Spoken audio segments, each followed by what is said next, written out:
Merhaba sevgili izleyenler, Kıbrıs'ın Sesi TV 2020 ekranlarında gündem özel programında Diyalog Medya Genel Yayın Yönetmenimiz Sayın Reşat Akar'la beraberiz. Evet, gündemimiz çok dolu. Hemen hızlıca size başlıkları aktarmak istiyorum. Sağlık Bakanı Ünal Üstel aşı ile ilgili beklenen açıklamayı yaptı. Önümüzdeki haftayı işaret gösterdi. Hem de yüklü bir miktarda aşı gelmesini bekliyoruz dedi. Türkiye'den konuşacağız. Ayrıca Üstel, Kıbrıs Türk Ticaret Odası Başkan ve üyelerini kabul etti. Ayrıntıları paylaşacağız. Orada da önemli başlıklar var, konular var. Evet, diğer taraftan dün konuşmuştuk bu haberi. Dün açıklanmıştı daha doğrusu. Pandemiyle mücadele eden sağlık çalışanlarına yönelik ücretsiz yemek servisleri durdurulmuştu. Konuyla ilgili karara eleştiriler geliyor. Destek de Kıbrıs Türk Otelciler Birliği Başkanı Dima Çağıner sosyal medyada bir paylaşımda bulundu ve dedi ki yemek ihtiyaçlarını karşılamak için hazırız. Ayrıntılarına yer vereceğiz program içerisinde. Öte yandan bir diğer konu, Başbakan Erhan Arıklı hal yasasında Başbakan Yardımcısı Erhan Arıklı hal yasasında sona gelindiğini haber verdi. Bugünkü konularımız arasında ayrıca önemli bir açıklama da var Elsen Başkanı Kubilay Özkıraç tarafından. Kendisi dedi ki 15-20 günlük bir yakıt kaldı. Bir an önce ihaleye çıkılması gerekiyordu. Ülke 20 gün sonra karanlığa bürünecek. Soracağız, canlı yayınımıza bağlanacak Sayın Arıklı. Hepsi ve daha fazlasıyla hemen programımıza başlıyoruz. Evet Sayın Akar, merhaba. Merhabalar Funda Hanım. Herkese hayırlı günler dileyerek başlayalım.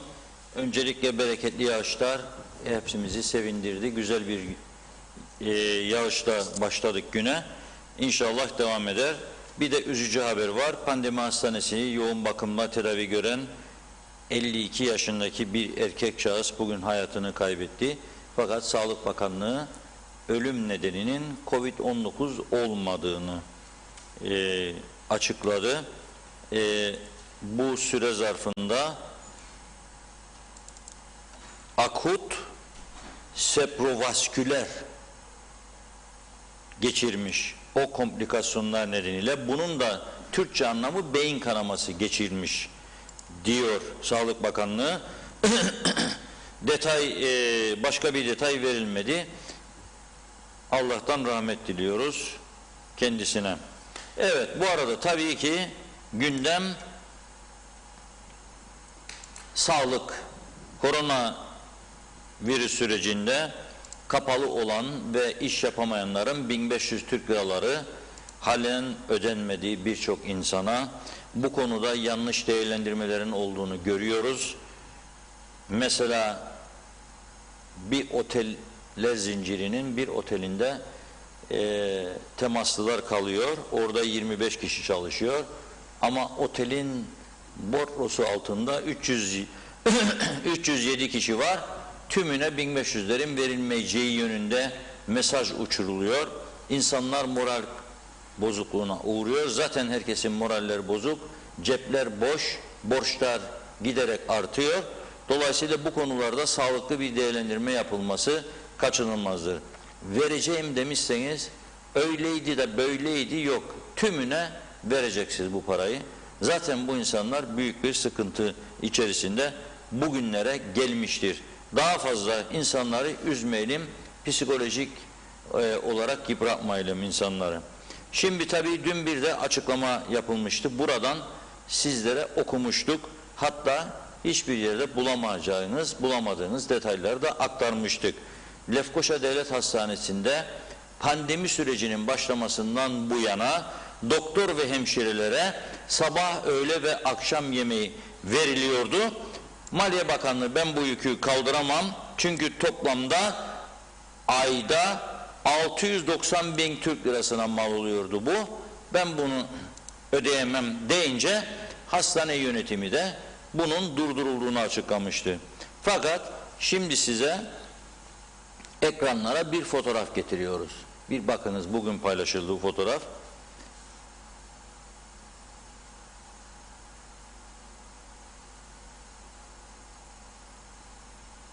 Hemşireler ve Ebeler Sendikası'nın eski başkanı Oğuz Köse bugün sosyal medya paylaşımında sizi Allah'a havale ediyoruz başlıklı bir paylaşım yaptı. Şimdi bu fotoğraf kalsın ekranda, herkes görsün. Bu sabah kahvaltısında verilenmiş bugün. Bugün sabah kahvaltısı. Gördüğünüz gibi bir küçük ekmek parçası var. 3, 6, 8 adet çakızdez var. Solmuş, buruşmuş, yemek cesaret ister. Hellime benzer küçücük bir şey var tabağın içinde. Bir domates var, bir çay var, gördüğümüz kadarıyla şekeri var. Şimdi tabii normalde bir insan bununla doymaz sabahleyin. Yani kahvaltı yapmayanlar veya farklı kahvaltı yapanlar için bir şey söyleyemeyeceğim. Yani sabahleyin Betabix yemek ister adam da kahvaltı yapmaz, ona bir şey demeyeceğim. O Betabix yemeye devam etsin. Ama kahvaltı seven insanlar, ki diyetisyenler bile diyor ki güne diyor kahvaltısız başlamayın diyorlar. Bununla hele kilolu, yeyişli bir insan doyması mümkün değil. Ama 3 öğün günde veriliyor. Dün buradan rakamları açıklamıştık. Sabahleyin 152 kişiye, öğleyin 200 kişiye, akşamla 159 kişiye veriliyordu. Toplamda günlük 511 paket. Ödenen paraya baktığımız zaman 45 Türk lirasına geliyor bu gördüğünüz paket var ya. Her öğün, öğleyin ne gider bilmiyorum, akşam ne gider onu da bilmiyoruz. Ama her öğün, her giden tabak 45 Türk lirasına geliyordu devlete. Ha belki şöyle olabilir, sabah kahvaltısını 30 koyar, öğlen yemeğini 60 koyar, akşam 62 koyar bilmiyorum ama 3'e böldüğümüzde eşit şekilde 45 Türk lirasına geliyor bu gördüğümüz tabak. Bunun adalet neresinde diye soranlar olacaktır mutlaka. Adalet bunun neresinde? 45 Türk lirası. Bu olmaz arkadaş. Yani 7,5-8 TL olsa, hadi plastik kaşık çatal var içinde, 10 TL olsa, 12 TL olsa anladım da 45 Türk lirası buna verilmez. Domatesin kilosu bu sabah gördüm. Yerli domates satamıyorlar. Oteller kapalı ya, elde kaldı üreticinin. 1 lira 15 kuruş, hem de büyük bir süpermarkette.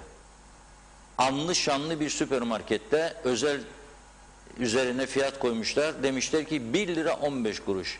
Ve inanın yüzüne bakan yoktu. Domatesde de çok güzel görünüyordu. İşte bir kişi 2 kişi gördüm ben alırken. Yığınla domates duruyor. 1 lira 15 kuruş. 1,5 olsun, 2 olsun. Yani bir adet domates 20 kuruş, 30 kuruştur orada gördüğümüz. 40 kuruştur en fazla. Bu kadar yüksek bir rakam nasıl oluyor? Bunu birileri kamuoyuna herhalde anlatacaktır diye düşünüyorum. Diyor ki Oğuz Köse Bey, konu diyor yemek değildir. Bizim mesleki onurumuzdur diyor. Elhamdülillah yemek alacak paramız da var, onurumuz da var diyor. Verdik diye övündükleri sabah kahvaltısı işte bu diyor. Hasta yoğunluğundan birçok zaman bizim yemek yemeye fırsatımız olmuyor. Sabah kahvaltısı, öğlen yemeğini gece yiyebiliyoruz ve saat 11 ben 5 dakika fırsat buldum. Ayaküstü kahvaltımı yapıp hastalarıma dönmek zorundayım diyor. Karantina servislerinde fedakarca, korkusuzca günde 17-18 saat çalışan ekibi bir kap yemek için kavga çıkaran kişiler olarak halka lanse edenleri ben diyor Allah'a havale ediyorum diyor. Tabii bu durumu gören Kıbrıs Türk Otelciler Birliği Başkanı Dima Çağner bir açıklama yaptı. Kendisinin de oteli var. Gerekli tedbirleri herhalde alacaktır. Oteller kapalı olmakla birlikte bir çalışan mutfaklar vardır. Çünkü personele yemek çıkarıyorlar. Pandemiden bu yana 3 öğün yemek veren oteller vardır. Diyor ki yönetim kurulumuzun kararıdır diyor Dima Çağner. Pandemide çalışan sağlık çalışanlarımızın görevleri sırasındaki temel ihtiyaçlarının karşılanmaması doğru değildir. Pandemi için hizmet veren sağlık çalışanları ülkemiz için çok değerlidir. Devletimizin sağlık çalışanlarına sahip çıkması gerektiğini düşünüyoruz. Alınan karardan dönülmemesi halinde KTOP olarak pandemide çalışan sağlık çalışanlarımızın görevde bulundukları süredeki yemek ihtiyaçlarını karşılama için şeref duyarak hizmet etmeye hazır olduğumuzu belirtiyoruz. Öyleyse sıvayın kolları Dima Bey, yarın sabahtan itibaren başlayın. Çünkü bugün son gündü, yemek günü. Maliye'nin de kasası tam takır, kuru bakır para yok. Ödeyebileceğini tahmin etmiyorum Maliye'nin. Ama ödemeye devam edeceğiz derse öder. O zaman da size gerek kalmaz. Ama ödemeyeceği açıkladığına göre ve bu yazıyı yazdırdıklarına göre bundan dönüş yaparlar mı bilmiyorum. Göreceğiz. Şimdi tabii burada önemli olan nedir konumuz? Konumuz önemli olan artık ekonominin gittikçe dibe vurmasıdır. Yani özel sektör çalışmadığı sürece devletin gelirlerinde de ciddi oranda azalmalar meydana gelmektedir. Devletin gelirleri azalınca bu zincirin halkalarıdır. Harcamalarını kısmak zorunda kalıyor. Maaşları ödeyebilmek için de borçlanıyor. Maliye Bakanı Dursun Oğuz Bey Şubat ayını borçlanarak ödedik demişti. Ama bu Mart ayı içinde çalışıyoruz dedi. Yani ne kadar para borçlanacak, nerelerde kullanacak bu paraları netlik yoktur onda. Kendisine de arkadaşlarımız ulaşamıyor bir türlü. Çok yoğun bir çalışma içerisindedir Maliye Bakanı. Para arıyor mutlaka çünkü ay başı geldi, artık emekliler 27'sinde ödeniyor. 31'inde de normal çalışanlar ödenecek. 650 milyoncuk istiyor Maliye Bakanı bu ay sonunu tamamlayabilmek için. Ayrıca da bu diğer masrafları karşılayabilmek için çok ciddi miktarda para ihtiyacı var. Ama o diyor ki protokolü imzaladık diyor.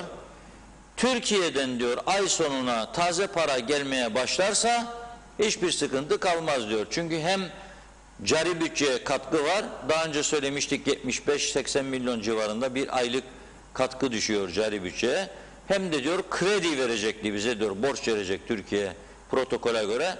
O krediyi de aldığımız zaman yavaş yavaş eksikleri tamamlayacağız ve ödeyeceğiz diyor. Bakalım Türkiye'den para ne zaman gelecek bilmiyoruz. 1 Nisan'da Cumhurbaşkanı Yardımcısı Sayın Fuat Oktay geliyor adaya. Gelirken belki uçağın bagaj kısmında bavullarla birkaç milyar getirir de burası rahatlar. Ama para değilse de istediğimiz aşı da istiyoruz. Esas mesele aşı. Sağlık Bakanı Ünal Üstel de bugün diyor ki Ticaret Odası Başkanı ve heyetiyle görüşmüş. O da aşının önemine atıfta bulunuyor ve diyor ki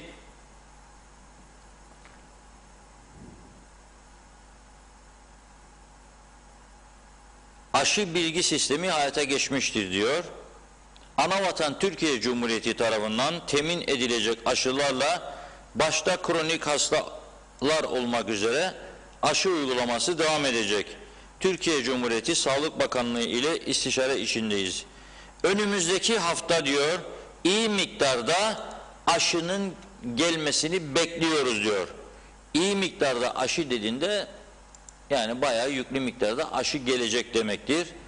Belki 40 bin, belki daha fazla miktarda bir aşı gelirse yol almaya devam ederiz. Çünkü ciddi bir ihtiyaç var.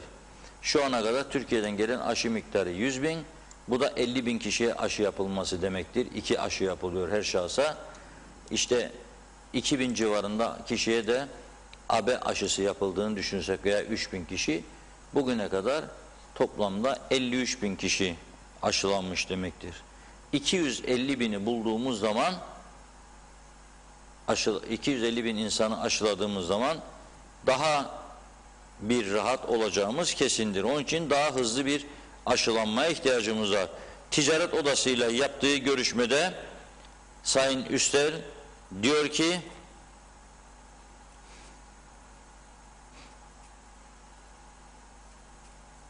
sektörlerin istek ve bilgilerine önem vererek diyor açılım sürecine girdik diyor. Hem devlet hem de özel sektör ciddi bir kaynak sıkıntısı yaşıyor diyor. Dolayısıyla bunları da görerek PCR merkezlerini çoğalttık diyor.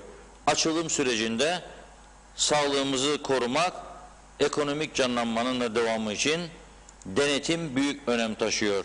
Bu noktada özel sektör kurum ve kuruluşlarının destek vermesiyle ciddi bir denetim mekanizması oluşabilir diyor.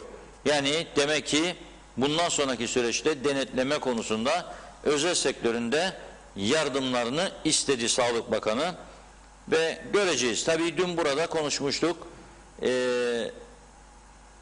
Bileklik meselesi vardı. Bileklik konusunda da bugünkü Diyalog Gazetesi'nde normal haberlerin dışında bilgiler bulmak mümkündür. Manşette verdik. Ev karantinası uygulamasında bileklik için 700 Türk lirası ödenecek. Sürecin bitiminde 350 Türk lirası geri alınacak. Şimdi tabii üzücü şeyler de görüyoruz.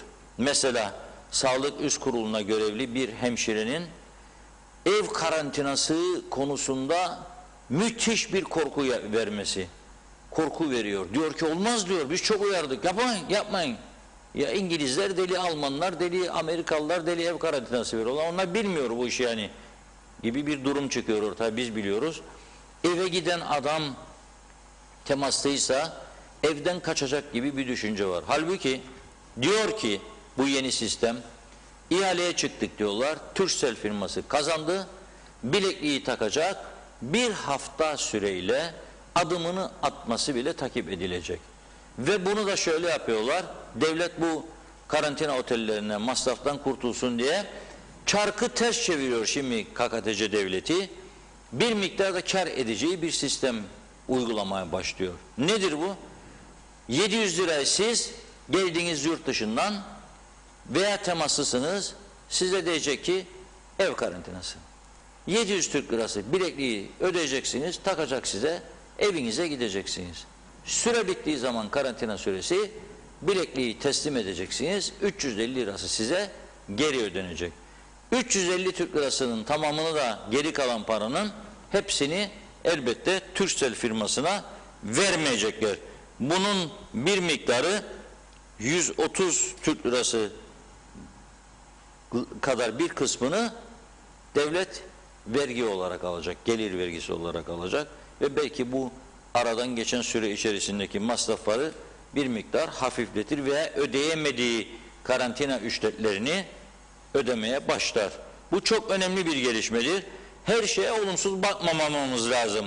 Görmemiz lazım, bir denememiz lazım. Aman aman aman aman otellere koyduk da çok mu kontrol edebildik otellerde? Yani dün size bir paylaşımdan söz etmiştim. Bir yurda kapatılan bir iş kadınının feryatlarını anlatmıştım. Yaşadığı psikolojik sorunları anlatmıştım sizlere. Ayaklarım tutmazdı diyor. Merdivenlerden inemedim diyor. Süre bittiği zaman. Bu ne demektir? Yani hapishaneden beter bir durum yaşadım demektir bu. Ne kadar moral bozukluğu, psikolojik bozukluk olduğunu anlayalım. Koronadan kurtuldu ama başka konulardan hayati tehlike yaşayabilir insanlar. İnanın buna. Çünkü 14 gün sizi küçücük bir odaya kapatacaklar. Test yapacaklar. PCR testi sonucunu size söylemeyecekler. Yemekler biraz önce gösterdiğim gibi gelecek. Siz sıkıntı yaşayacaksınız. Yeterince beslenemeyeceksiniz. Aileden uzaksınız. Telefon imkanlarınız sınırlıdır.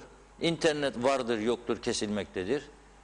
Dolayısıyla bir odanın içine kapalı 14 gün kalmak ne kadar zordur onu da düşünelim. Evinde bahçesi varsa çıkar bahçesinde oturur. Kendi kendini kontrol eder, iyileşir. Ha bunu istismar eden, uymayanlar çıkar. Çıkarsa herhalde buna da ağır bir ceza göremedim ama onu da bu uygulamayla birlikte inşallah gündeme getireceklerdir diye düşünüyorum. Bugün tabii bu arada güzel başka haberler de geliyor. Pfizer firmasından mesela diyor ki ağızdan verilecek bir ilaç da diyor Pfizer firması, iğneyi de kaldıracaklar. Sizin koronaya karşı, yeni mutasyonlara karşı da korunmanızı sağlayacak. Ayrıca virüsün hücrelerde çoğalmasını engelleyen bu ilaç hepatit C ve HIV virüslerine karşı da onların tedavisinde de etkili olacak diyorlar. üçü bir arada gibi bir şey oluyor. Bu korona, HIV, hepatit C üçü bir arada gibi bir şey olacak. Ve Küresel Araştırma ve Geliştirme ve Medikal Başkanı Michael Dosten diyor ki bu ilaç diyor hastaların hastaneye kaldırılmasına veya yoğun bakımda kalmasına gerek kalmadan enfeksiyonun ilk belirtisinde reçete edilecek, verilecek şahsa onu alacak ve kurtulacak. Dolayısıyla bu yeni çalışmalara da umutla bakalım ve bekleyelim. Hep olumsuz düşünmeden iyi şeylerin de olabileceğini bekleyelim. Bu korona bitmeyecek, göreceksiniz bu sene de bitmeyecek, gelen sene de öyle olacak. Da nasıl ayakta duracak da battık da bittik da falan filan. Yani biraz da morale ihtiyacımız vardır. O yönüne de bakalım bu işin lütfen. İnsanlar çok kötü durumdadır. Yani çalışmayan, evine ekmek götüremeyen insanlar belki koronadan bugüne kadar kurtuldular ama çok daha ağır hastalıklar gündeme gelebilir. Böyle endişe içerisinde herkes. Hepimiz de bunu tahmin edebiliriz tabii. Parasızlığın, yokluğun, sıkıntının yarattığı bir yığın sorun elbette gündeme gelebilir. Bunları da düşünmek zorundayız. Buradan öcü korkusu verenlere de seslenmek istiyorum. Öcü korkusu vermekten vazgeçelim. İyi güzel şeyleri de konuşalım. Moral verelim insanlara ve yapıcı önerilerde bulunalım. Arkadaş seni ev karantinasına gönderiyorlarsa evinden dışarı çıkma. Dışarı çıkarsan seni ben ihbar edeceğim mesela. Zaten bu bilekliği takan adam evden çıkarsa bunu tespit etmek kolay olacaktır diyorlar. Ha sistem çalışır mı çalışmaz mı? Bakalım neler olacaklar da torpiller falan diye de düşünebiliriz. Çünkü bizim geleneğimizde vardır bu. Her şeye kuşkuyla bakmak. Yani ona bir şey yapamaz kimse. Yani o şeylerimizden de özelliklerimizden de biraz kurtulmamız lazım. Her şeye kötü bakmayalım. Her şeyden kuşkulanmayalım. Bilirim ben torpiller dönecek gene de o olacak da bu olacak da diyecekler. Firma da para kazanacak. Devlet de para kazanacak. İnsanlar da küçücük bir odaya kapanmaktan kurtulacak. Onun için olumsuzluklarını düşünerek moral bozmayalım, bırakalım işler yürüsün. Hiç çalışmayan insanların da önü açılsın, artık çalışmaya başlasınlar. Bakınız, bu sabah Girne Yat Limanı'ndan, oradan size Antik Liman'dan bir görüntü yayınlıyoruz şimdi. Bu sabah öğle saatlerine çekilmiş. Hep birlikte izleyelim o görüntüleri.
Evet, gördük.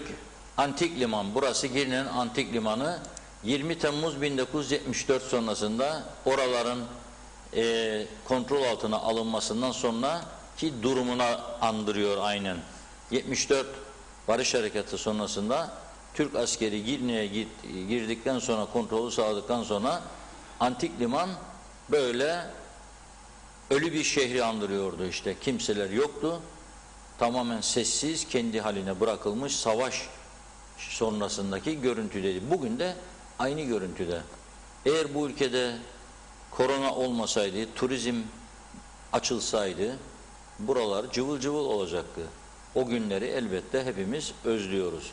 Ve turizm olmazsa biliyoruz ki bu ülke bir daha ayakları üzerinde duramaz.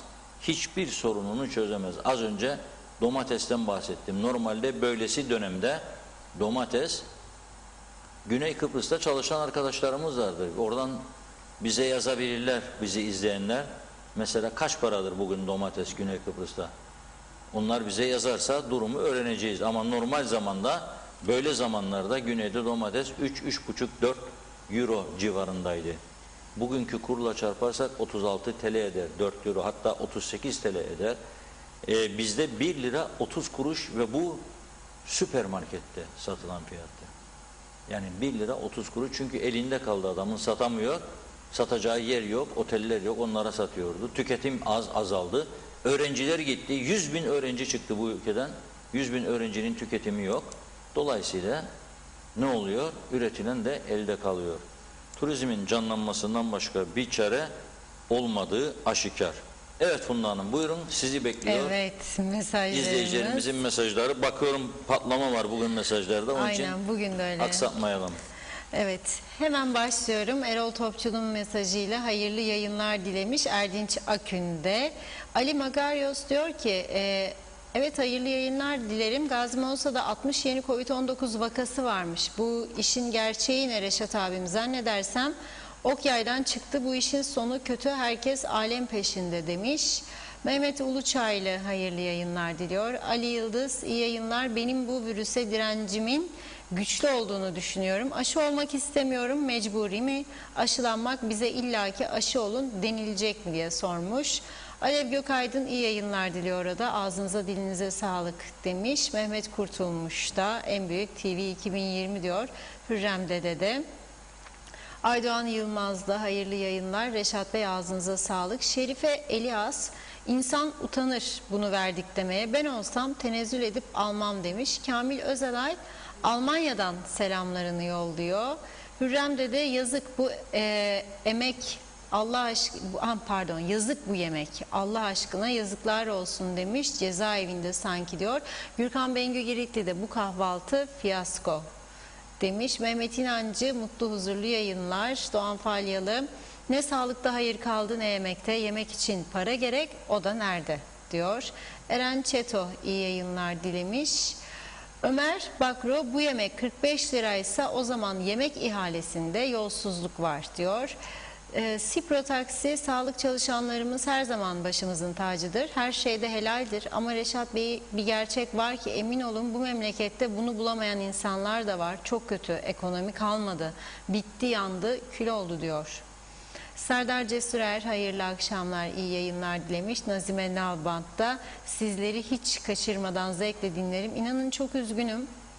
Bunları duyduğumda bu sağlıkçılarımıza yapılmaz. Onların emeklerinde hiç kimse ödeyemez. Bunu hiçbir memlekette asla yapılmıyor ve onlara en iyi servisleri yaparlar. Bu yemeği kesince ekonomileri yükselecek mi soruyorum demiş Nazime Hanım. Sabahattin Rahimoğlu, Reşat Bey kızım ve damadım tam 1 yıl oldu, işten durduruldu ve 1500 lira için başvurdular. Oradaki görevli onlara şöyle demiş: sizden daha çok kötü durumda insanlarımız var. 2 de çocukları var, hiçbir geliri yok. Bankaya kredi taksitleri var, 1400 lira, onu da benim maaşımdan kesiyorlar. Benim de 2400 lira kredim ve ne yapacağız bilmiyorum artık. Ben de emekliyim. Kime başvuralım? Aç öleceğiz yazmış Sabahattin Bey. Bülent Beşli'de selamlar Reşat Bey. Ben otelde çalışan biriyim. Şu an çalışmıyorum. Herkes 1500 lira aldı. Ben alamadım. Devletin gerekçesi de 750 lira engelli maaşı alırım. Ben bununla nasıl bakayım 4 çocuğuma? Devletimiz bu kadar da mağdursa eğer benim engelli maaşımı vereyim, saygılar dilemiş. Mine Mavili iyi yayınlar dilerim. Kuzey Kıbrıs'ta her günümüz daha karanlık ve endişeli diyor. Gürkan Bengü Giritli iyi hal yasası sonunda geçiyor. Piyasalar için çok iyi olacak. Mehmet İnancı sağlıkçılarımıza her gün fırın kebabı verilmeli, vücutları güçlenmeli, çok yüksek risk ortamında oldukları için demiş. Pintiliği bıraksınlar diyor. Bülent Küçük, ülkemizdeki en önemli konular arasında yer alan mevzu Bireysel silahlanma ve tabanca sahipliğidir. Ülkede şu an 100.000 adet av tüfeği ve benzeri silah vardır. Bunun yanı sıra 2.000 adet de tabanca bulunmaktadır. Bizim kesin görüşü bir an önce tüm ada silahlardan arındırılmalı. Bu kadar çok silah sahipliği ileriki yıllarda başımızı çok ama çok işler açar diyor. Bizden sadece uyarması ve ikaz etmesidir. Saygılar demiş. Şerif Aşçıeli, Reşat abi, bazı kişiler senin siyasete katılmamanı söylüyorlar. Ben katılmıyorum. Bu ülkenin sen ve senin gibilerin artık siyasete atılıp bu kötü düzeni bozması lazım. Kıbrıs Türk toplumuna sen liderlik ve önderlik yaparsan tekrar cennete döner bu güzel ülke. Hadi tamam de, ümitlendir bizi diyor Şefik. Evet, İsmet Darangos iyi yayınlar dilemiş. Gelecek olan aşılar belli şahıslara yapılacak yorumunda bulunmuş. Yücel Atik, devleti soyan soyana hep beraber yiyorlar diyor. Gürkan Bengü Giritli'nin de şöyle bir sorusu var. Bileklik takanların kontrolü nasıl olacak, bilen var mı demiş. İbrahim Özdoğdu, Mehmet abi gönder kebapları diyor. Necdet Mavi Gözlü, hayırlı akşamlar. Öncelikle dün akşam isteğimi kırmayıp korona şarkısını dinlettiğiniz için bizlere teşekkür etmiş. Tüm TV 2020 çalışanlarına da. Hükümet de biraz kemerleri sıkmalı. Hala da har vurup harman savuruyorlar. Ne resmi hizmet araçlarını azaltmayı düşünüyorlar, ne başka bir tasarruf yoluna gidiliyor. Belli bir maaşın üzerinde maaş alanlardan ta ki bir normalleşme olana kadar geriye ödememek şartıyla kesinti yapılması da yapılabilmeli. Kimisine kepçeyle verirken diğerlerine çay kaşığıyla vermek adil değil demiş. Nazime Nalbant, Reşat Bey madem zordadır neden isterler saray, cami ve vesaire şeyler? İsterler yapsınlar bunları. Lütfen yapmasınlar. Halkımızın bu durumlarda çok ihtiyaçları var yardıma. Herkes olan birikimlerini bitirdi. Duyduğuma göre başladılar altınlarını da satsınlar. Ne durumlara düşürdüler bu halkı? Çare bulmaya baksınlar. Özel sektör çok zordadır, günahtır yazmış. Hürrem de çok doğru Reşat abicim. 700 lira veririm ama evim otelden daha iyi diyor. Ulus Barani iyi yayınlar dilemiş. Yeni Sağlık Bakanı Ünal Üstel jet hızıyla bakan oldu. O kadar basiretsizdir ki hala da Türkiye'den aşı gelmesini bekliyor. Anladık, ağlamayan çocuğa meme vermezler. Biraz da Kıbrıs'ın garantörü İngiltere'ye de ağlasın. Belki bir memede onlar verirler de ağlaması kesilir demiş. Mehmet Zeliş Özbengi iyi yayınlar diliyor. Mehmet Akın, Reşat Bey buradan sizin aracılığınızla Dima Bey'e sesleniyorum. Önce bizlerin turizm çalışanlarının sorununu çözsün. Devlet her türlü bakıyor kamuda çalışan memurlarına.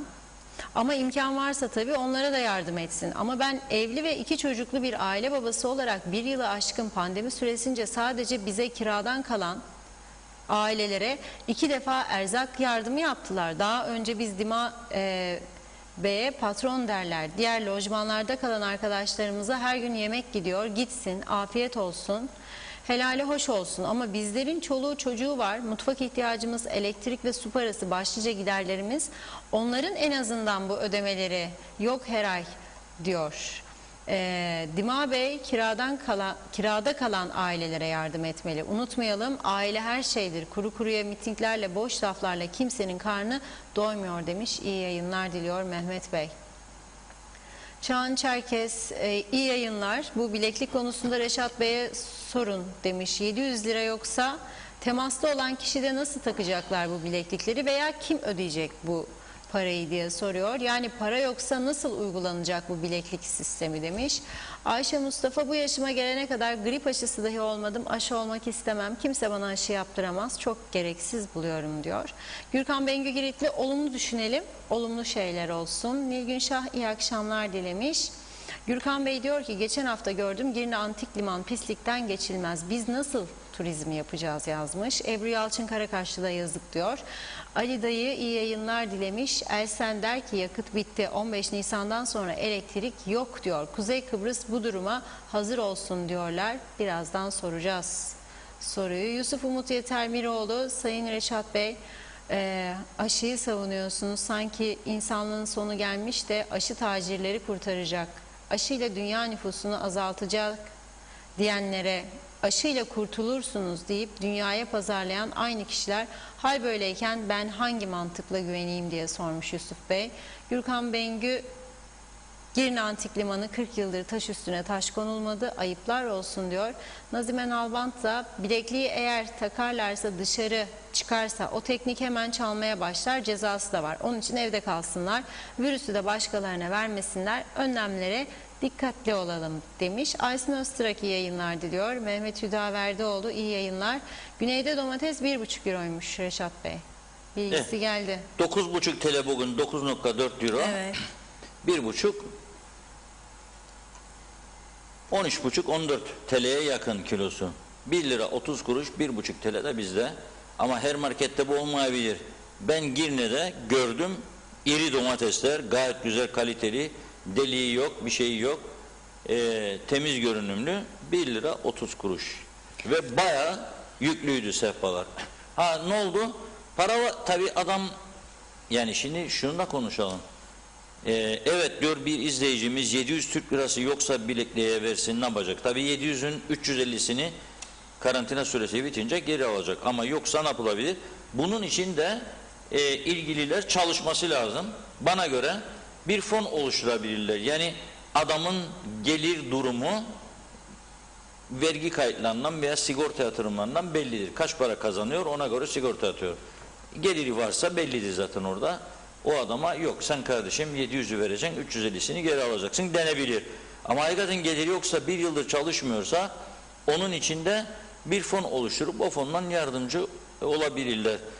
Niyet varsa olur ama şimdi galiba Erhan Arıklı Bey telefondadır. Çok önemli konular var konuşmamız gereken.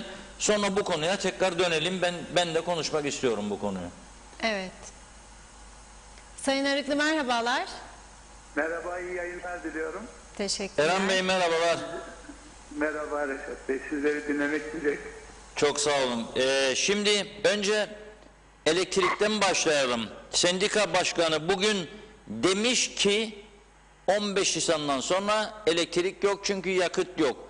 Bugün karar verseler bile o güne kadar yakıt alamazlar demiş. Bununla başlayalım. Siz ne diyorsunuz bu konuda? Karanlığa mı gömülüyoruz? Zaten cepler boşaldı. Bir de karanlık mı olacak?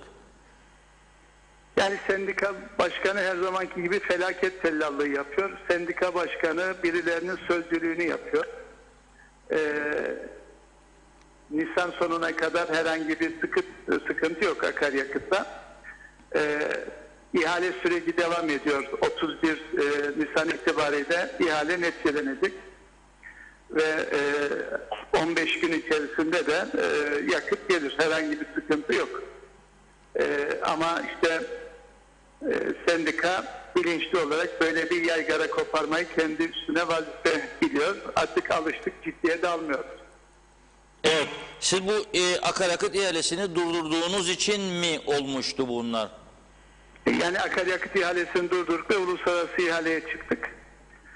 Uluslararası ihalenin de belli bir süresi var. Bizim elimizde olan bir şey değil. MİK'in kendi kuralları, kanunu var. Ona göre hareket ediliyor. Şu anda da süreç devam ediyor. 31'inde de neticelenecek. İhaleye katılanlar var mı size gelen bilgiye göre? Var tabii ama biz aynı zamanda başka alternatif de var elimizde. TİPİK'le görüşüyoruz. Türkiye Enerji Bakanlığı'nın gözetiminde ve nezaretinde bugün Enerji Bakanı'yla kısa bir görüşme yaptım. Yarın detaylı görüşeceğiz. Her ihtimale karşı direkt Türkiye'den de devletten devlete hemen alabileceğiz. Herhangi bir sıkıntı yok. Peki bu uluslararası ihaleye çıktığımızda yani eski şekli devam ettirdiğimizde devletin ne kazancı olacak size göre hesaplar ne doğrultular bu konuda? Yani sadece taşımacılıkta ciddi şekilde her ay 200-300 bin dolar civarında bir kazancı olacak kurumun. Ama asıl kazancımız daha önce kalitesiz yakıt getiriliyordu. 200-220 dolara yakıt alınıyordu ve 400-450 dolara kuruma satılıyordu. Ve 24 bin tondu. Her ay alınan yakıt miktarı. Dolayısıyla sadece taşımacılıktan değil, aynı zamanda kalitesiz yakıttan da kurtulmuş olacağız. Çünkü o kalitesiz yakıt hem çevreye zarar veriyor hem de makinalara zarar veriyordu. Şu anda Teknecik'teki 8 numaralı jeneratör başta olmak üzere bazı jeneratörlerin sırf kötü yakıt kullandığı için ciddi arızalar ortaya çıktı. Bunların tamiratı, servisi gerçekten çok büyük bir para. Kurum sadece tek bir yerden değil, 8-10 yerden birden darbe yiyor. Yani arkadaşlarımız orada iyi niyetle bütün bu yılların ortaya çıkardığı yanlışlıkları gidermeye çalışıyorlar. Tabii bu söyledikleriniz çok ciddi konular. Yani ciddi iddialar, Sayıştay raporlar var. Mesela geçen gün benim yönetim kurulu başkanım götürdü. Polise suç duyurusunda bulundu. Sayıştay'a götürdü, suç duyurusunda bulundu. Ve 2 numaralı jeneratörde çıkan arızayı gidermek için sahte mal götürdü, sattılar ve o sahte malın yüzünden 2 numaralı jeneratör, yani değeri 8-10 milyon avro olan jeneratör şu anda kullanılmış halde. Kimi soracaksınız, kimden hesap soracaksınız? Günün sonunda inşallah 2-3 tane ambar memuru garibana bu iş patlamaz. Yani bunları ama bu çok önemli. Bunların üzerine gitmiyor. Bütün belgeleri verdik Reşat Bey. Evet, hesap soramayacak durumda mı? Sayın Bakan, devlet hesap soramayacak duruma mı geldi? Yani bu çok ciddi suç iddiaları var ortada. Yani diyorsunuz ki bir sade taşımacılıktan ayda 200-300 bin dolar bu devlet ve kurum, tabii kurum ama devlet demek, yani hepimiz elbette vatandaş demek, bir kazık yiyorduk. Para. Resmen soygunculuktur bu. Bir de diyorsunuz ki kalitesiz yakıt getiriyordu, yani anlaşmaya göre değil, kalitesiz yakıt getirerek jeneratörlere zarar verdiler ve bir tane jeneratör şu anda 10-12 milyon dolardır diyorsunuz, bozuktur. Evet. Çevre kirliliği ayrı. Çevre kirliliğinden kimse bize ceza vermezler de bu yakıt, yani anlaşmanın dışında yakıt getirilmesi ve jeneratörlerin zarara uğratılması konusunda... Yani bunu tespit etti. Oradaki vurgunu ortaya çıkarttı. Yıllardır süre geliyordu ama Erdal Onurhan namuslu adam. Gelen bir ihbarı değerlendirdi. Ombudsman, noter eşliğinde gitti. Orada nomine aldı gelen akaryakıtı. Bir baktı ki kalitesiz bir yakıt. Ve bunu hemen tespit etti. Ceza kesildi. Sonunda da Erdal Onurhan kendisine yöneltilen iftiralara dayanamayarak istifasını verdi. Yine aynı çevrelerdir. Yani şu anda bize saldıran çevreler geçmişte Erdal Onurhan'a da saldırdılar. Ve Erdal Onurhan Kıbrıs'ın yetiştirdiği en temiz şahsiyetlerden bir tanesi. Bu yüzden istifa etmek zorunda kaldı. Yani vurgunu vuran cezalandırılmadı. Vurgunu ortaya çıkartan cezalandırıldı. Şu anda da yapılmak istenen o. Yani biz ve oraya benim atadığım yönetim kurulu üyeleri Kıptek'i yüzdürmeye çalışıyorlar. Kıptek'te yıllardan beri süre gelen vurgunu ortaya çıkarmaya çalışıyorlar. Koro şeklinde bizim üzerimize saldırıyor belli çevreler. Tabii biz şerbetliyiz. Bunları aldırmayız, güler geçeriz. Kimin hangi sebepten dolayı bize saldırdığını, bunun karşılığında nasıl nemalandığını çok iyi bildiğimiz için umurumuzda değil, bildiğimiz yolda yürümeye devam edeceğiz. Evet, gerçekten hele böylesi bir süreçte, yani insanların açlık çektiği bir dönemde... Bakın Reşat Bey, bir şey daha söyleyeyim. Cuma günü mecburen nizamname gereği Kıptek zam yapmak zorunda. Yani şu anda 119'a mal edilen ve 97 kuruşa satılan elektrik için yeni bir zam yapmak daha durumunda. Yani şu anda 600-700 lira elektrik faturası ödeyenler belki 800-900 lira ödemek zorunda kalacak önümüzdeki ay. Niçin? Bu paranın yüzde kaçı vurguna gidiyor? Yani vatandaşın da artık bu noktada isyan etmesi lazım.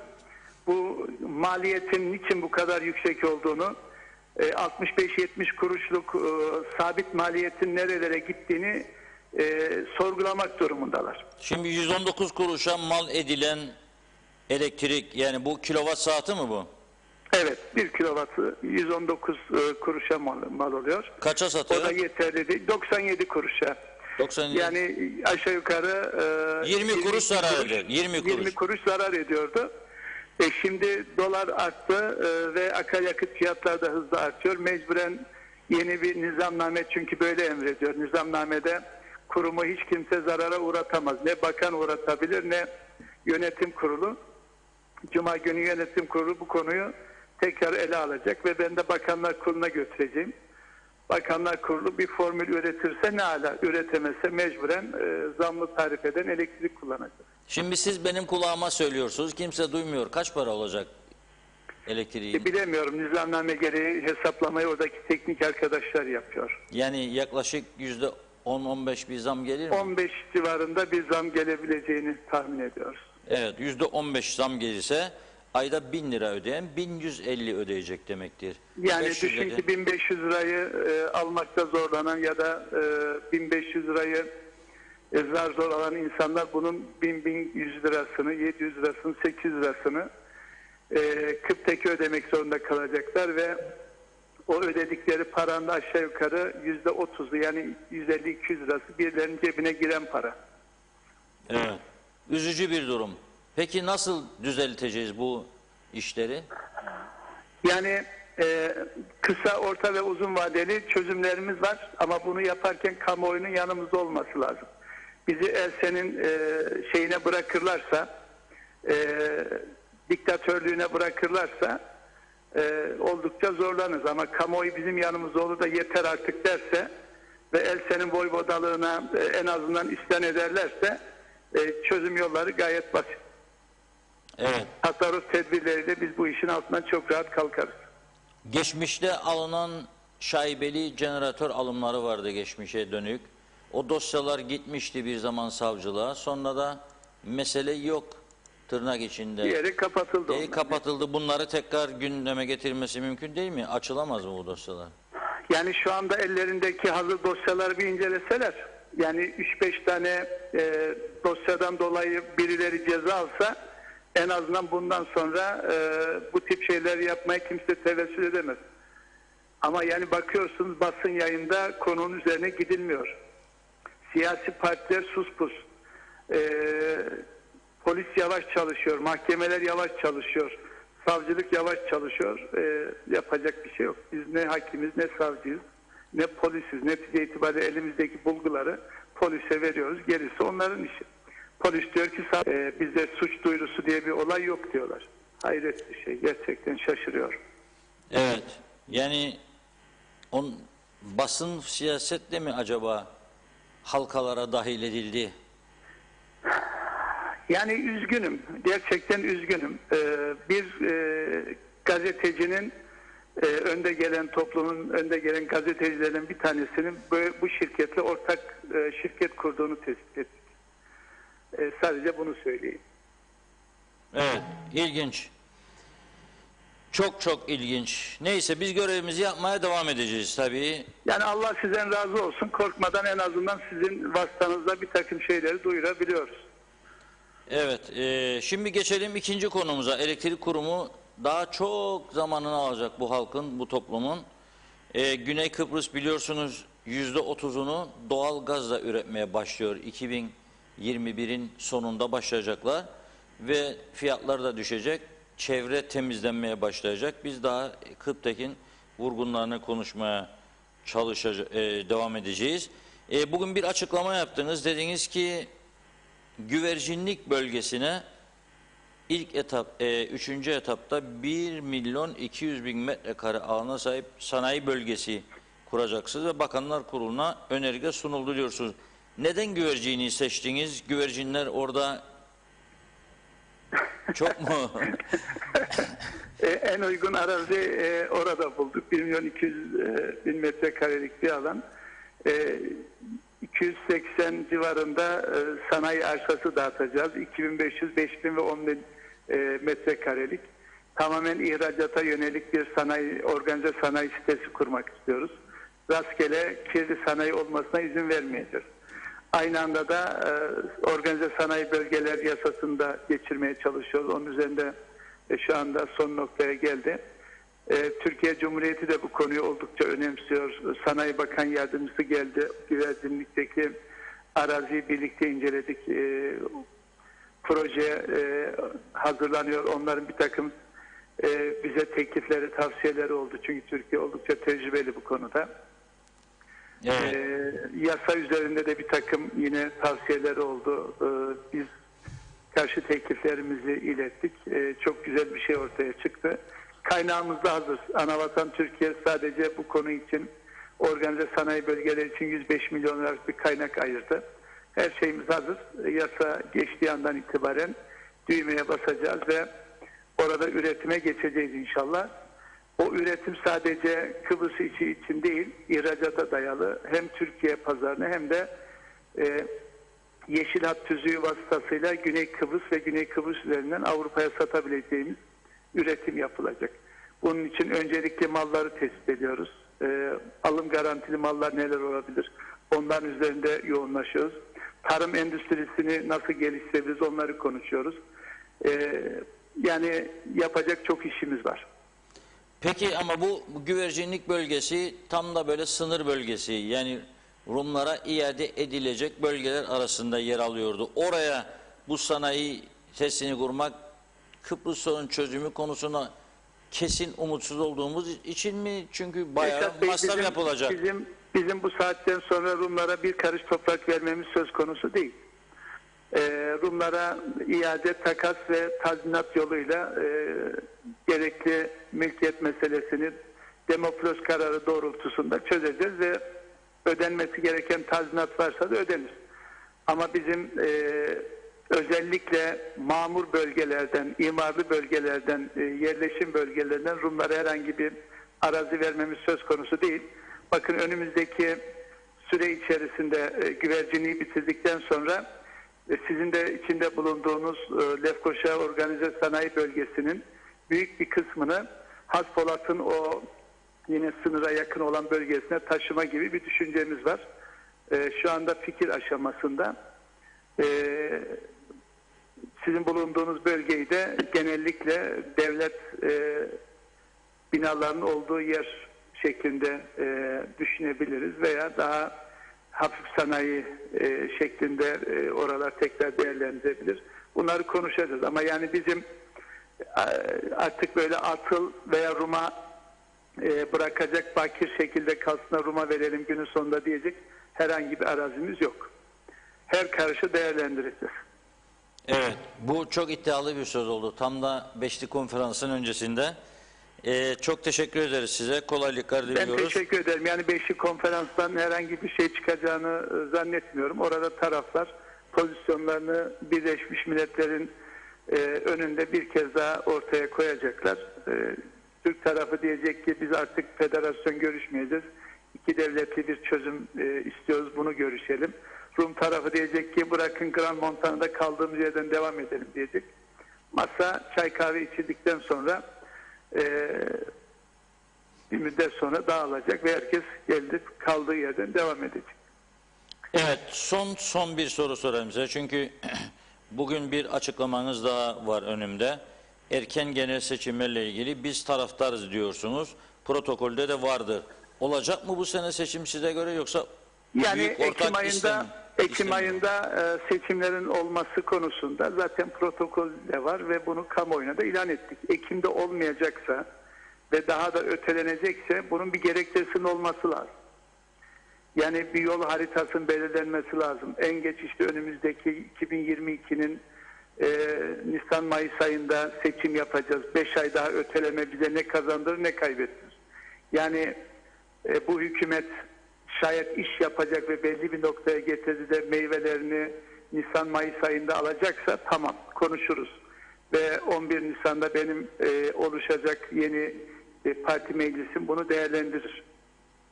Ama şu anda henüz daha ortada bir şey yokken, imzalanmış bir protokol varken siz kalkıp da Ekim'i daha da öteleyeceğiz derseniz bu yanlış olur. Evet. Yani Ekim'de yapılmasını istiyorsunuz. Peki bu seçim yasası, dün çok konuştuk burada. Yüksek Mahkeme Başkanı'nın uyarıları var. Yani bu yasayı değiştirmeden yapmayın bu seçimi diyor açık açık. Değişmesi mümkün olabilecek mi? Siz değişmesinden yana mısınız? Hayır, onun zaten değişmesi kaçınılmaz, elzem. hiçbir siyasi partide değişmesin demiyor. Biz Yeniden Doğuş Partisi olarak meclise girdiğimizde 2 yasa önerisi verdik. Bir tanesi hal yasasıydı. Onu da bitirmek üzereyiz. Diğeri de seçim yasasıydı. O seçim yasası mecliste duruyor, komitede duruyor. Önümüzdeki birkaç hafta içerisinde o daha önce meclise sunduğumuz seçim yasasını Bakanlar Kurulu'nun gündemine getirebiliriz. Sayın Başbakan bu konuda diğer siyasi partilerle de görüşeceğiz dedi. Elbette ki siyasi partilerin oluru almadan, muhalefetin oluru alınmadan seçim yasasının değişmesi mümkün değil. Zaten komitelerde biliyorsunuz muhalefetin desteği olmadan herhangi bir yasayı geçirmemiz mümkün değil. Evet. Dolayısıyla muhalefetle işbirliği içerisinde seçim yasasını yapmamız kaçınılmaz. Bu arada sizin kurultayda 11 Nisan'da oluyor değil mi? 11 Nisan'da, fakat 11 Nisan pazara geliyor. Pazar sokağa çıkma yasağı devam edecek mi etmeyecek mi? Bu cuma günü Bakanlar Kurulu'nda tabii bunu konuşacağız. Sokağa çıkma yasağı devam ediyor. Cumartesi günü ilçeler arası geçiş yasağı var. İnsanları nasıl buraya getireceğiz? Onlar ayrı bir konu. Yüksek Seçim Kurulu'na bugün bir yazı yazdık. Dedik acaba ilçelerde yapılabilir mi bu? Her ne kadar seçim yasasına aykırıysa da mücbir sebepler dolayısıyla Lefkoşa'ya toplamadan her ilçede bu kongreleri yapabilir miyiz diye bir yazı yazdık. Bakalım Yüksek Seçim Kurulu ne cevap verecek? Ona göre karar vereceksiniz. Çok teşekkür ediyoruz Evet. Sayın Arıklı. Kolay Ben gelsin. teşekkür ediyorum. İyi yayınlar diliyorum. Çok sağ olun. Evet, çok önemli açıklamalar. Evet, çok önemli konulara değindi Sayın Arıklı. Elektrik kurumu çok önemli. Bazı okuyacaksınız mesajları, tabii çok mesajlar, ama gözüme ilişenler var. Bazıları diyor sendika başkanına bağlasana diyor. Sendika başkanı bugün de denedi arkadaşlarım birkaç daha, açmıyor telefonu. O kendisi galiba istediği bir yere alın beni konuşayım diyor. Belki öyle gidiyor. Bilmiyorum. Ama onun görüşlerini açıkladık az önce. Yani başka yerde yaptığı açıklamayı aldık. Yani 15 güne kadar yakıt yoktur, elektriksiz kalacağız, karanlık. Onun açıklamasıydı, söyledik. Şimdi işin kurumdaki yolsuzluklarla ilgili bölüme gelince, yönetim kurulu başkanı zaten geçenlerde dedi ki biz sendikayla görüştük. Sendika yolsuzlukların ortaya çıkarılması konusunda atacağımız adımlara destek vereceğini söyledi demişti yönetim kurulu başkanı. Dolayısıyla inşallah sadece elektrik kurumunda değil, diğer tüm yolsuzluk iddiaları ele alınır, dosyalar savcılık tarafından ileri götürülür, polis araştırmasını yapar ve yargı süreci başlar. Çünkü bakın burada sözü edilen paralar o gerçekten çok dikkat çekicidir. Yani siz eğer sadece taşımacılık açısından 200-300 bin dolar ayda veriyorsanız, bu 3,5 milyon dolar demektir bir yılda. 3,5 milyon dolara bu ülkede çok şey yapılır. Yani bu 1500 Türk lirası alamayan adamların paraları ödenir. 2'şer bine de çıkarırsınız bunların paralarını, ta ki işleri açılsın. Birçok şey yapılabilir. 700 lirayı doğrudur. Bazıları diyor ki yoksa adamın, evet çıkacak karşımıza bir süre sonra çıkacak. Adam mesela şöyle bir şey. Gitmiştir berbere, saçlarını kesti. Bir süre sonra berbere gidenlerden biri pozitif çıktı. Başka kim vardı o gün? Berber liste tutmuşsa Mehmet Efendi de var. Hadi koşturun Mehmet'e, temaslı diye götürün kendisini. Ev garantisi 700 TL. O adamın cebinde yoksa 700 lira ne yapacak? Bu gibi durumlarda başka ülkelerde, tabii bu gelişmiş Avrupa ülkelerinde, insan haklarına önem veren ülkelerde ne yaparlar? Derler ki maddi durumu el vermezse onu bir fondan karşılarlar. Efendim onu ödedin, bunu ödemedin de çıkacak bu deva. Ama bir devlet yönetilirken onu ödedin, bunu ödemedin meselesine gelmez. Ben bunun örneklerini İngiltere'de gördüm. Çocuk okula gidiyor. Okullar tam gün eğitimdir Avrupa'da. Ne yapıyor? Öğlen yemeğini okulda yiyecek. Okul yönetimi mektup gönderiyor aileye. Diyor ki bu mektubu okuduğunuza dair altını da imzalayacaksınız ve bana geri göndereceksiniz çocuğunuzla. Soruyor. Diyor ki öğlen yemeklerinde şu yemekler vardır. Bunun fiyatı içerisinde işte suyu şusu meyvesi dahil 1 lira 75 penstir İngiliz sterlin olarak. Ya da 2 lira 10 penstir. Diyor ki size 5 günlük okul gününde bu kadar sterlin yapar. Sizin maddi geliriniz, bak hiçbir beyanname falan da istemiyor, güvene dayalıdır sistem. Bunu ödemeye el verir mi, el vermez mi? El vermezse söyleyin, belediyeye başvuracağız, belediye ödeyecek. Size güvenerek yapar. Ama arada bir ne yapıyor? Siz ödeyemeyeceğim durumdayım derseniz, bizim çok kurnazık ya biz Türkler, Türk aklıyla giderek diye ben ödeyemeyecek kuramayım. Bırak ödesin İngiliz dersen da arada böyle bir taneyi çekerler de bulurlar ki gerçekten senin iyidir durumun, bankalara paralar yatar devamlı. O zaman tabii cezasıyla sana ödedirler geri yaptıkları yardımı. Yani güvene dayalı bir sistem var ve öderler. Yani mali durumu iyi değilse o çocuğu okulda öğleyin aç bırakacak değildir herhalde. Aç bırakamazlar. Öder. 700 lirayı bu da ödeyemezse onun için bir fon oluşturabilirler. Bir takım gelirler lüks tüketimden alacakları paralarla bunu da çözerler. İlacını alamayan kanser hastasına da yardım ederler. İlacını alamayan kalp hastasına da yardım ederler. Niyet varsa çözüm oradadır, vardır. Evet, buyurun. Evet, hemen mesajlara geçiyorum o zaman. Hasan Gürler iyi yayınlar dilemiş. Serhan Kavaz, fotoğrafını yayınlamış olduğunuz kahvaltı tabağı yüreğimizi sızlattı. Çok üzüldüm, çok ayıp etmişler. Ayrıca elektriksiz mi kalacağız? Bir bu eksikti. Zaten koronavirüs başladığından beri hayatımız alt üst oldu. Daha fazla sorun yaşamak istemiyoruz. Lütfen bizi daha fazla karanlığa itmeyin diyor. Nazime Nalbant eğer tutmazsa nasıl bu 700 TL'yi versin? Onun için olmayan vatandaşlarımıza yardımcı olmaları gerekir bence demiş. Saygılarımla diyor Nazime Hanım. Fikret Gönlübol iyi yayınlar dilerim. Londra'dan yazıyorum. 3 hafta tatile geleceğim. Bunun 2 haftası karantinada geçecek. Bu nasıl tatil diye sormuş. Özel Hacı Eyüp Alayköy Yılmazköy arası turizm diyorsunuz ama otlar diz boyu çemberleri böldüler. Yollar çöktü ama 3 yıldır temizlenmiyor. 2 çemberde Alayköy Belediyesi temizlik yapamıyor mu demiş. Nevin aşkım bu zamanda bunu yiyemeyen aç insanlar var, şükretsinler diyor Nevin Hanım. Salih Mullalı hiçbir idare etme özelliği, tecrübesi, deneyimi olmayan kişiler otorite etmesi için yetki veriliyor. Ne kadar başarılı olabilir diye sormuş. İnanç Yıldız iyi yayınlar diliyor.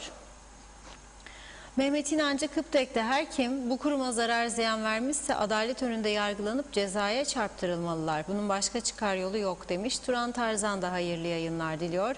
Özgün Öztemel açlık çeken bir tas sıcak çorba içmeye hasret kalanların durumu dikkate alınırsa fotoğrafı gösterilen o beğenilmeyen yemeklere şükür etmeliyiz. Tabii ki herkesin bakış açısına saygımız vardır demiş Özgün Öztemel.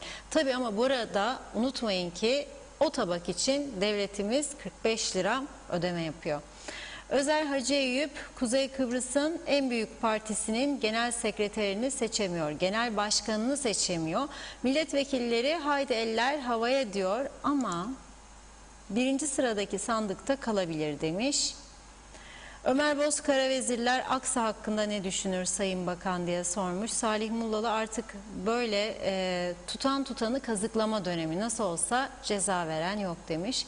Nazime Nalbant, Reşat Bey bu çevre kirliliği ne kadar insanlarımız hastadır. Bunları senelerdir neden yapmadılar?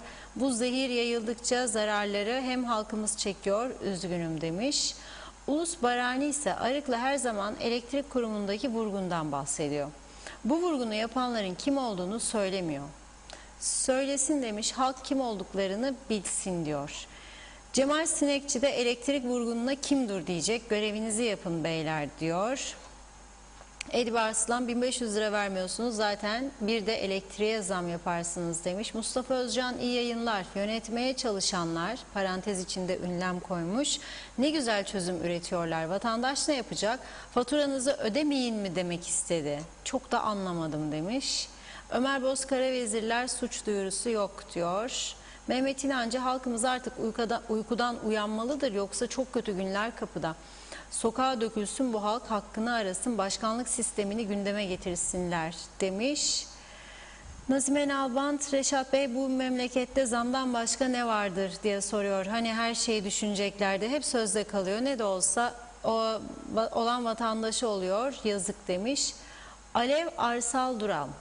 Bundan önceki bakanların hepsi zan altında kaldı ki bu vurgun bir anda ortaya çıkarılabilecek kadar ortadayken bir de belgeleri görsek merakla bekliyoruz. Elde kesin belge olmadan bir şahıs diye konuşmak pek ikna edici değil demiş Alev Arsal. İsmet Ezel sanayi bölgeleri ahırdan beter diyor. Mehmet İnancı da Sayın Arıklı açıklasın bu gazeteci kimse, mesleğimizi rencide eden bu kişiler deşifre edilmeli Reşat Bey demiş. Evet, Hasan Çevik de az önce sizin söylediğiniz mesajı yazmış Reşat Bey. Onu da yayına bağlamanız gerekir diyor ilgili sendika başkanını. Reşat Bey açıklamasını yaptı.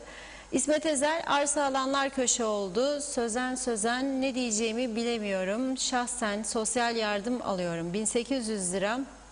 Ev kirası, su vesaire. Şimdi de elektrik zamlanıyor. İnsanlar ne hale geldi gelecek düşünmüyorlar. Ayıptır, günahtır. Onlar kendilerinden başkasını düşünmüyorlar. Bunlara söyleyecek söz bile bulamıyorum demiş. Mehmet Aslan her şeye zam yapıyorlar ama 1500 lira bile vermediler demiş. Pandemi otelinde 10 gün çalıştım, benim suçum ne diyor. Mahmut Bektaş, elektrik kurumu dediğiniz yer aile şirketi, devletin gücü yetmiyor.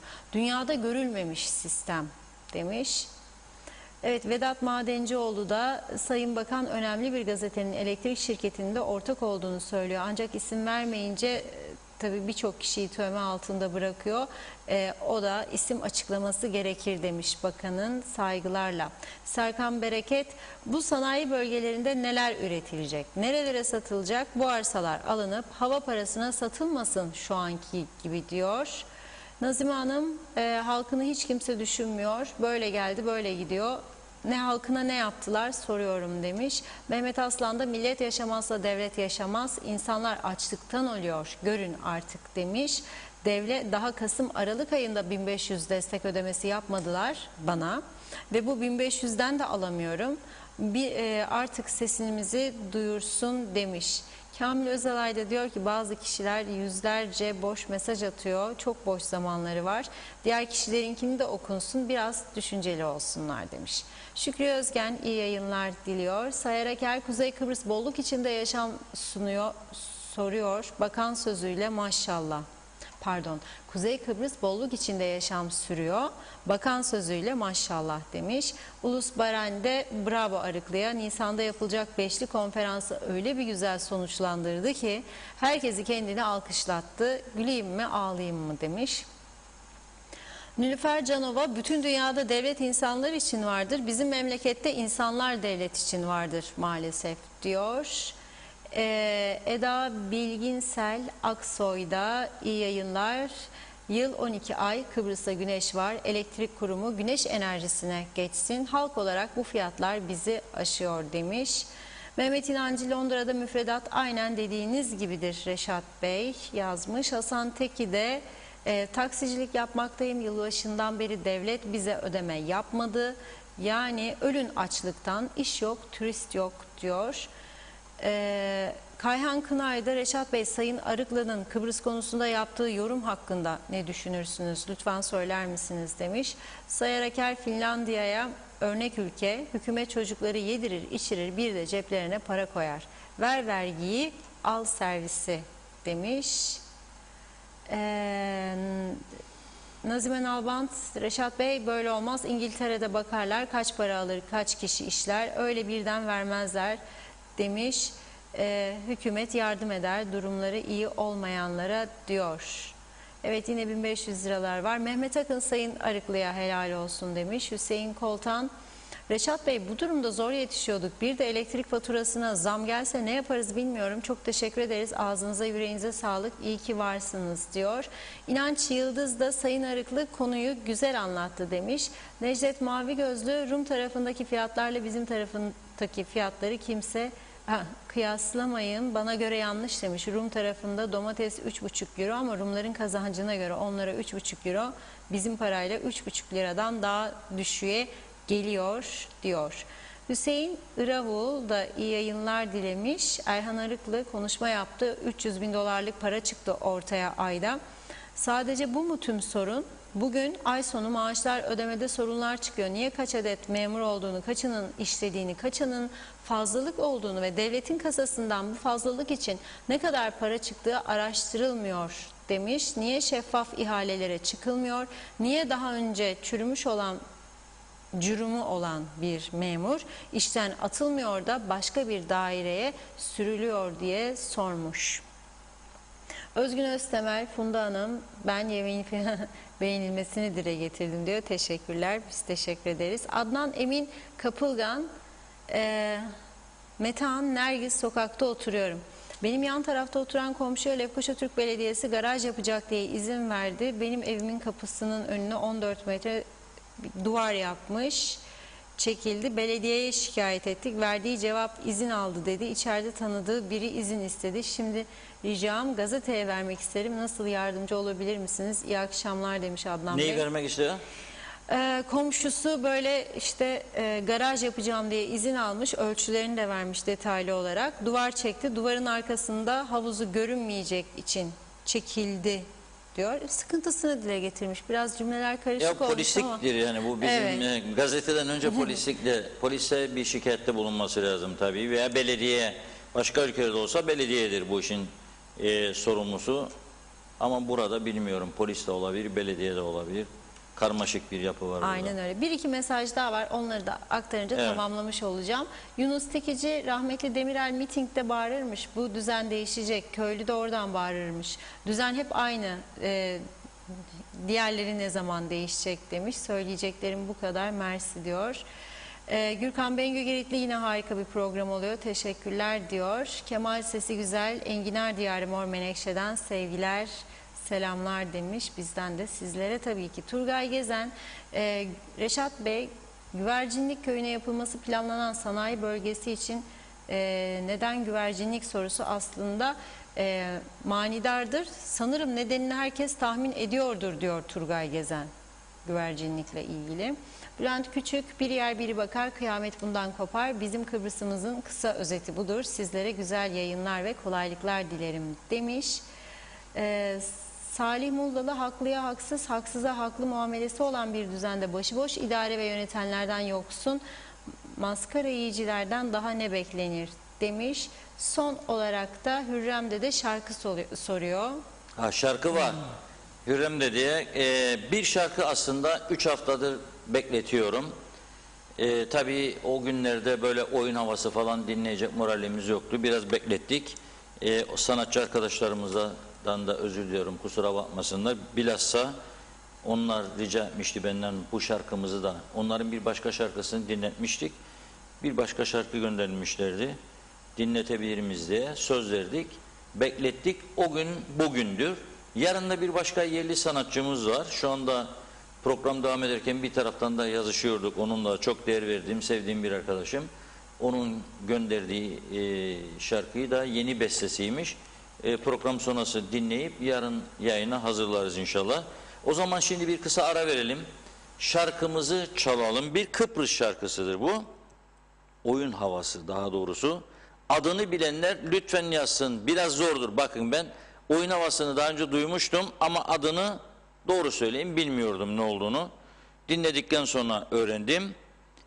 Siz dinleyin. Bilenler varsa lütfen yazsın.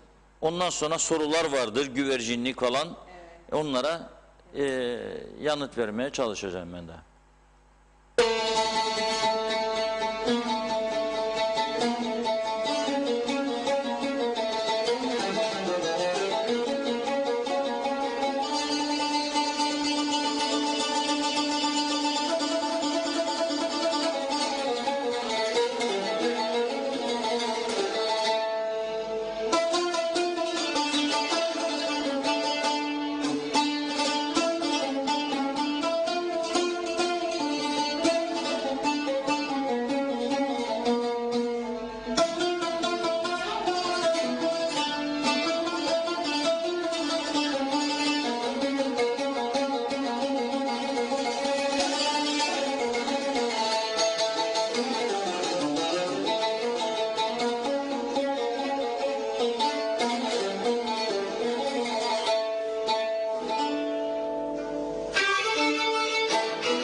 Evet, bir havamız değişti yine.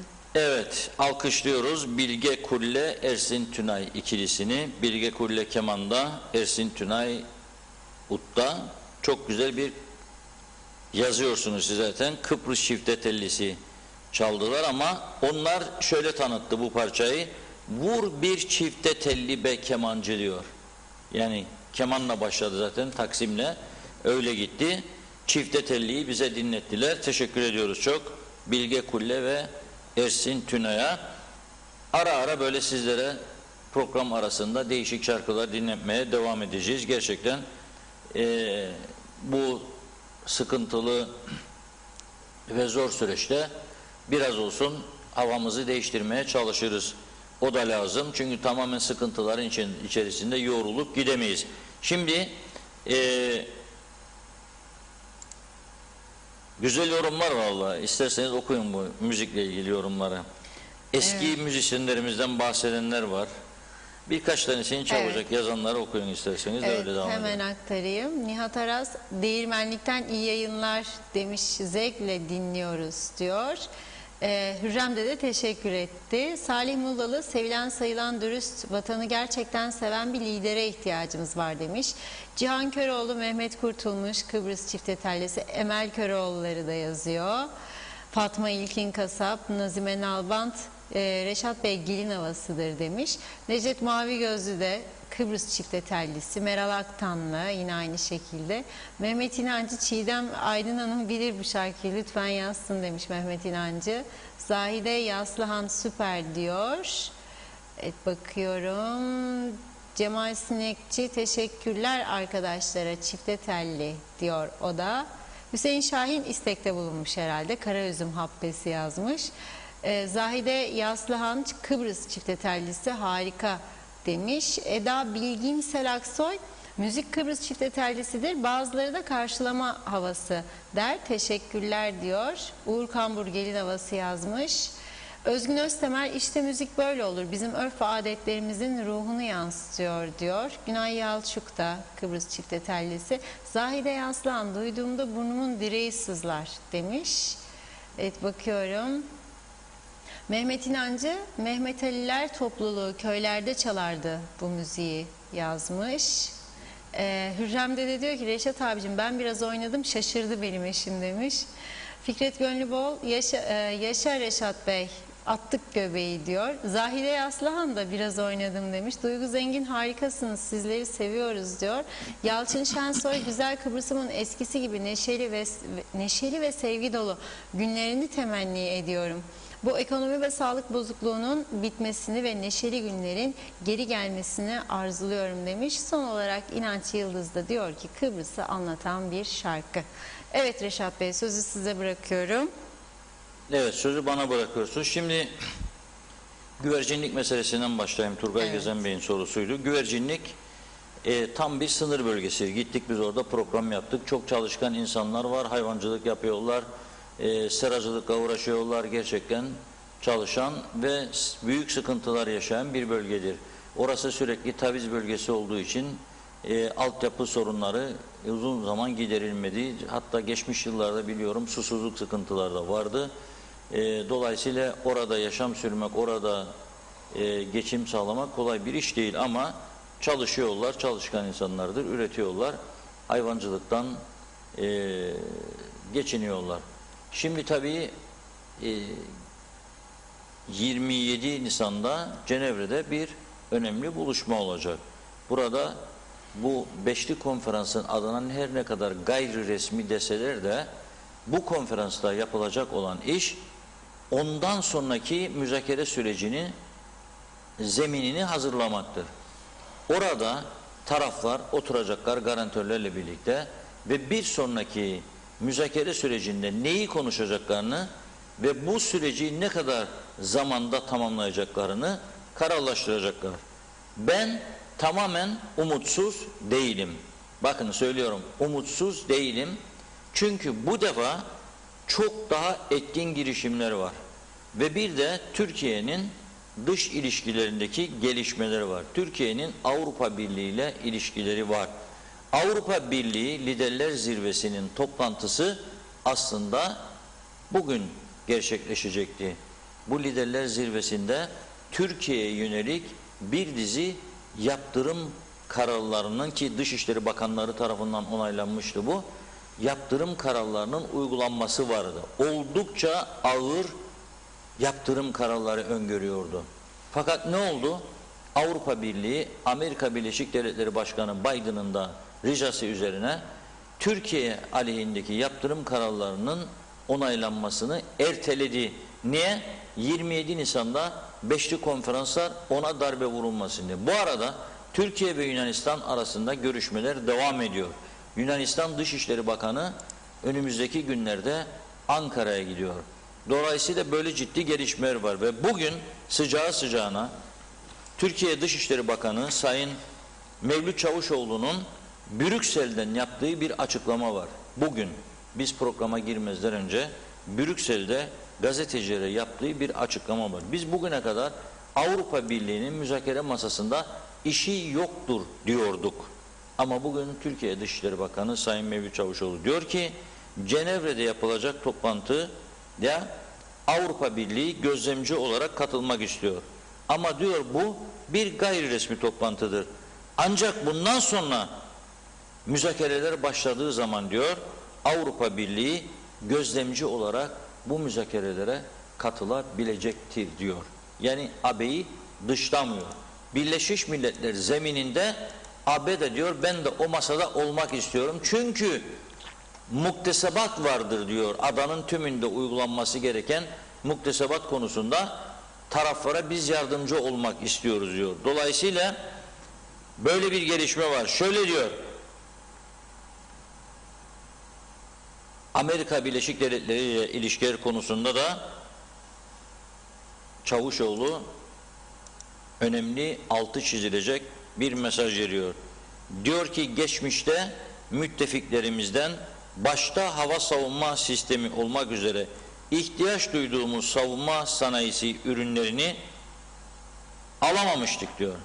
Sonraki süreçte ABD başta olmak üzere ihtiyaçlarımızı müttefiklerimizden karşılamak için Türkiye'nin olumlu bir tutum içinde olduğunu hatırlatarak tüm görüş ayrılığı bulunan konuları ele almaya devam etmemiz gerektiği konusunda diyor mutabık kaldık. Yani Türkiye Amerika Birleşik Devletleri ile de ilişkilerini düzeltmek ve savunma sistemiyle ilgili alımlarını yine müttefiklerden yapma konusunda istekli olduğunu aktarmış oluyor. Bu 27-29 Nisan tarihlerindeki beşli konferansta daha sonraki aylarda başlayacak Kıbrıs müzakerelerinin zemini hazırlanacak. Birleşmiş Milletler Genel Sekreteri ekibi Avrupa Birliği girişimlerde bulunuyor. Garantör ülkeler devrede. İngiltere'nin Dışişleri Bakanı çıktı, Kıbrıs'a geldi. İki tarafın lideriyle görüştü. Dün de İngiliz Yüksek Komiseri ve İngiltere Dışişleri Bakanlığı'ndan üst düzey yetkililer hem Cumhurbaşkanı ile görüştü hem de Halkın Partisi Genel Başkanı Kudret Özersay ile görüştü. Beşli konferansa hazırlık mahiyetinde görüşmeler yapıldı. Görüşsünler de bu kadar sene 50 sene görüşler de bir şey olmadı da bundan sonra olmayacak demeyelim diyorum. Bu kez daha ciddi olduğunu görüyorum. Bu çöl fırtınası gibi Avrupa'dan da toz bulutları geliyor. Ben hissediyorum. Bana bir mesaj veriyor. Bir şeyler pişiriliyor. Olma ihtimali var. Olursa zaten daha güvercinlik başlamadı. Durur o zaman herhalde diyorum. Çünkü sınır çizilecek. Yani daha doğrusu bir düzeltme olacak sınır boylarında. Yani düzeltme olduğu zaman güvercinlik orada kalırsa orada kalacak. Burada kalırsa burada kalacak. O zaman onun için kesin konuşmak istemiyorum ben şahsen. Siyasiler tabii kendi çizgisine göre konuşabilir, istediğini söyleyebilir ama evet Türkiye bizi yalnız bırakmayacak, Türkiye bizi destekleyecek ama Türkiye'nin yolu da Avrupa yoludur, unutmayalım. Cumhurbaşkanı Erdoğan geçtiğimiz ay bunu çok açık ve net bir şekilde söylemişti. Hedefimiz Avrupa'dır. Bu yoldan da dönmeyeceğiz demişti. Türkiye ihracatının çok önemli bir kısmını Avrupa ülkelerine yapıyor. İlişkilerin iyi olmasında çok büyük yarar vardır. Dolayısıyla bunun Kıbrıs sorununa etkisini de göreceğiz. Uzlaşı olursa müzakereler başlayacak. Biz bunun adına iki devletli çözüm diyebiliriz. Onlar iki eyalet anlamında yorumlayabilir. İngilizce yazılacak olan terimi oraya. Neticede Türkler kendini yönetecek kuzeyde, Rumlar kendini yönetecek güneyde ama dışta tek bir devlet olacak ve birçok yetki o devlette olacak. Mesela gümrükler, mesela limanlar, mesela Merkez Bankası, para politikası, Avrupa Birliği ilişkileri, dış ilişkiler merkezi hükümette olacak şeklinde daha önce kabul edilmiş konular vardır. Daha önceki müzakerelerde kabul edilmiş, kayıtlara geçmiş konular vardır. O yüzden olumsuzluğa kapılmadan bekleyelim diyorum ve önümüzü görelim. Bu Cenevre görüşmeleri Türk-Yunan ilişkilerinin geleceği açısından da Kıbrıs açısından da Doğu Akdeniz'deki doğal gaz sorununun çözülmesi açısından da son derece önemlidir. Bizim küçücük ülkemizde kendi çıkarcıklarımız değildir sadece önemli olan. Stratejik hedefler vardır ve o hedefler doğrultusunda atılacak adımlar önemlidir. Bunu izlemeye devam edeceğiz. Bizim üzerinde durmamız gereken nedir? En çok önemli konu güvenliğimizdir. Güvenliğimizi tehlikeye atmayacak bir çözüm olması lazım. Bunda ısrarcı olmaz. İki, biz de kendi iç dinamiklerimizi kuvvetlendirmeliyiz. Bugünkü mevcut siyasi yapımızda biz Avrupa bize gökten zembille para yağdırsa da bir yol alamayız. Bu da açık seçik ortadaki yağdırmazlar. Ana anadır diye bunca zaman yağdırdı. Kağıtları imzaladık, yerine getirmedik. Göz yumdu. Evlattır dedi. Ne yapayım dedi. Evladı döveceğime dizimi döverim dedi. İdare etti bizi. Ama Avrupa öyle yapmaz. Avrupa yaptırır sadece. Onun için iyi bir, sağlam bir siyaset düzeni kurmak zorundayız. Halkımızı ileriye taşıyacak bir düzeni bu ülkede gerçekleştirmeliyiz. Yok ki yolsuzluklar konusunda bile uzlaşamıyor bu siyasi partiler şu anki mevcut durum. Meclis Araştırma Komitesi kuruyorlar. Haftalarca, aylarca bizi de oyalıyorlar gözümüze baka baka. Sonra komitenin çıkan raporu sıfıra sıfır, elde sıfır. Hiçbir şey yok ortada. Ne Kıbrıs Türk Hava Yolları dosyası sonuçlandı, ne Kıptek dosyası sonuçlandı, ne de diğer yolsuzluk iddiaları sonuçlanmadı. Dolayısıyla ciddi bir güven bunalımı vardır ortada. Sevindirici bir gelişme, bazı sivil toplum örgütleri vardır. Programa girmezden önce bir 10 dakikalık bir telefon konuşması oldu. Beni arayan birileri oldu, bir büyüğümüz, saygı duyduğum bir insan. Dedi ki biz Güney Kıbrıs'taki anayasayı nasıl elde edebiliriz Türkçesini? Tabii anayasalar Rumca yazılıdır onların. Özellikle başkanlık sisteminin nasıl olduğunu, detaylarının ne olduğunu öğrenmek isteriz dediler. Ben de onlara düşüncelerimi aktardım. Devletin bazı kurumları var. O kurumlar yardımcı olabilirse dedim. Çünkü Rumca mütercimleri var. Personelleri var ödenekli. Onların da desteğiyle, yardımıyla sonuca ulaşabilirsiniz dedim. Yani insanlarımızda da bazı örgütlerimizde bir hareketlenme başlamış gibi görüyorum. İleriye yönelik çalışma yapılsın, hazırlık yapılsın. Çünkü aman ne yapalım hazırlıksız yakalandık da yandık bittik olmaması lazım. Kendimizi toparlamamız lazım. Ekonomiyi ayağa kaldırmazsak, siyaseti toparlamazsak işimiz çok zordur. Onun için önümüzdeki bu zor süreci atlatmak konusunda hızlı adımlar atmaya ihtiyacımız var. Sağlam ve hızlı adımlar. Evet Funda Hanım, yavaş yavaş sizinle varsa mesajlar toparlayalım ve iki tane var. Onları aktarıp da öyle veda kapatayım. edelim. Bana gelenler de var. Onları da okuyacağım birkaç tanesini çabucak. Evet, Canev Beyzade, Reşat Bey İngiltere'de kalırız. Orada evimiz var. Gelirse karantinayı evde mi yapacağız yoksa otelde mi diye sormuş.